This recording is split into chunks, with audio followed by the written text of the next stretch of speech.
علی رضا بھائی نے سوال کیا ہے کہ لوگوں سے مدد مانگنے کا کیا حکم ہے، اور اس طرح جنات سے مدد مانگنا ان کو ظاہر کیے بغیر اس کا کیا حکم ہے۔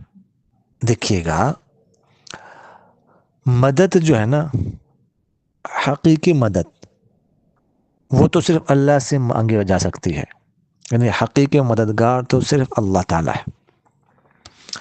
البتہ اگر ظاہری طور پر آپ کسی سے مدد مانگتے ہیں لیکن آپ سمجھتے ہیں کہ اصل مدد تو اللہ تعالیٰ ہی کرتا ہے، البتہ اسباب کے درجے میں کسی سے آپ مدد مانگتے ہیں، مجھے فلاں چیز پکڑا دے، مجھے پیسے دے دے، ٹھیک ہے جی، تو اس کی گنجائش ہے، لیکن ساتھ عقیدہ یہ ہو کہ اللہ تعالیٰ اصل مدد کر رہا ہے، یہ نہیں کرتا۔ تو یعنی اسباب کے درجے میں تو آپ کسی بھی مخلوق سے مدد مانگ سکتے ہیں، لیکن یہ عقیدہ ہو کہ اصل مددگار اللہ تعالیٰ ہے۔ ما فوق الاسباب صرف اللہ تعالیٰ سے مدد مانگ سکتے۔ اب جنات سے اگر آپ دیکھتے ہیں کہ جنات کسی کے انسان کے ساتھ ہے، سامنے ہے، آپ ان سے آپ کسی کام کو کرتے ہیں، فلاں کام، یہ کام کر دے، جائز کام، فلاں چیز لا دے، تو ٹھیک ہے، اس میں کوئی حرج نہیں ہے۔